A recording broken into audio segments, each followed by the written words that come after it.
I think I'm coming through now. Can you hear You're me? coming through loud and clear. You have 5 minutes. Take it away, Senator Leahy. Thank you. Mr. Chairman, I'm glad you're having these hearings. And I know you worked with me when I led the effort to reauthorize the Violence Against Women Act back in 2013. The Leahy-Crapo bill got broad bipartisan support. We made sure that we greatly expanded VAWA, or Violence Against Women Act, to cover the LGBTQ community, Native American community, and the sexual exploitation of children. We got an overwhelming vote, even though we heard some of in the Senate and in the House, and President Obama signed it into law. I mention that because some of the same concerns being expressed by your legislation we heard then, and we answered them as you're answering this. Now, in this, I would ask, as the Senate works to reauthorize Violence Against Women Act, are LGBTQ survivors facing barriers to accessing services that Congress should be aware of? Would someone like to answer that?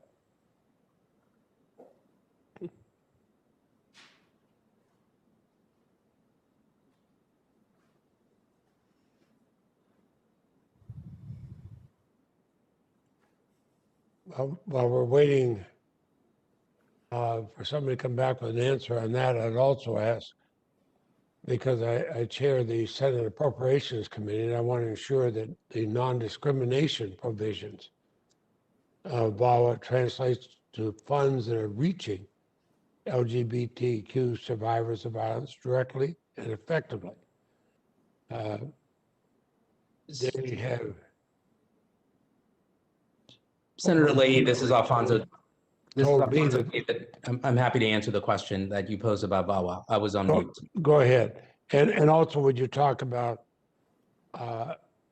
where survivors of abuse, where do they most likely want to reach services? Because that's a matter that's coming now before the Appropriations Committee. Go ahead, sir. Sure. So with respect to the Violence Against Women's Act, as you know, it is up for reauthorization. And some of the same arguments that you mentioned that are being raised with respect to the Equality Act, we heard back then. And none of those arguments came through. I think it's important to note that women who are survivors of domestic violence are going, in many cases, to facilities and institutions to seek help. And if we don't have protections for LGBTQ people, and you are actually going to use religion as a shield, you can imagine instances where women are turned away because they are divorced, or women are turned away because they're LGBTQ, or women are turned away because they're transgender. We are seeing instances where religion, again, has been used as a shield, and it cannot be used as a shield in this instance. Violence, unfortunately, exists in our communities. And we know that survivors of violence seek out support from many facilities. And if you're open to the public and you're providing those services to the public, how can you justify denying services to someone based on their gender identity, their sexual orientation, or their status? So again, those arguments we've heard before with respect to VAWA and how it would have such a negative impact on facilities operating, we haven't seen to be the case. I also think it's important to highlight that we've had civil rights laws on the books since the 1970s. Minnesota. We know that laws have been on the books since the 1970s and the sky didn't fall. We know that civil rights laws have protected LGBTQ people, comprehensive laws. Illinois, Minnesota, Virginia, New Mexico. And the claims that are being asserted now are not realized in those states.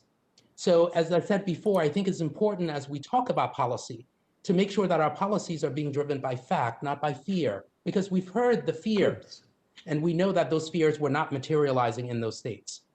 Mr. David, I appreciate your answer. And as you know, I'm wearing the hat as a member of the Judiciary Committee, but also as chair of the Appropriations Committee, where we're going to face both of them. This is very helpful.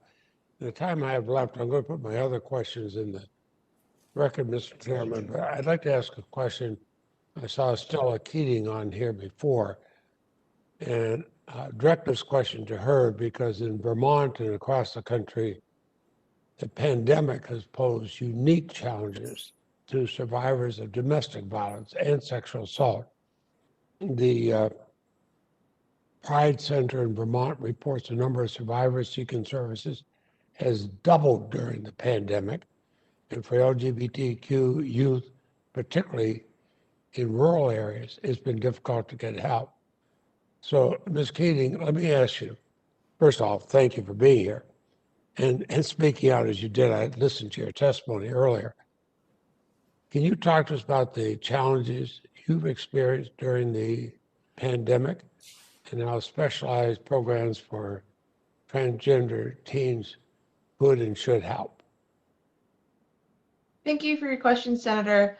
And I will be honest, I'm not the expert on all of this. And I actually would ask that maybe that Mr. David would respond, just because I am not an expert at this subject.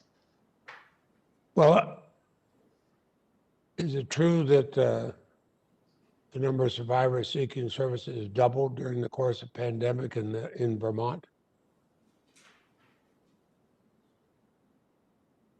Well, let me ask Mr. David if he'd like to respond on the question, and of course, anybody can add to their answers later on if they want. And thank you, Ms. Keating. Mr. David? Sure. Senator Leahy, we have seen an increase in domestic violence victims seeking shelter and support as a result of COVID-19. And as I said before, we need to make sure that the services that are being provided in a non-discriminatory way.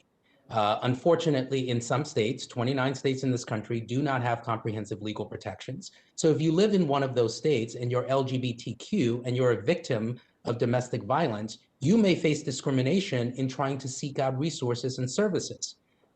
This is very real for people, especially because we have been, as you know, dealing with COVID-19 for now more than a year.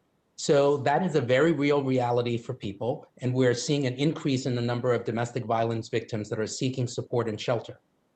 Well, thank you, Mr. David. I'm going to keep that in mind when the funding comes, federal funding to these programs. I don't want discrimination of any sort. Mr. Chairman, I will submit other questions for the record if I might.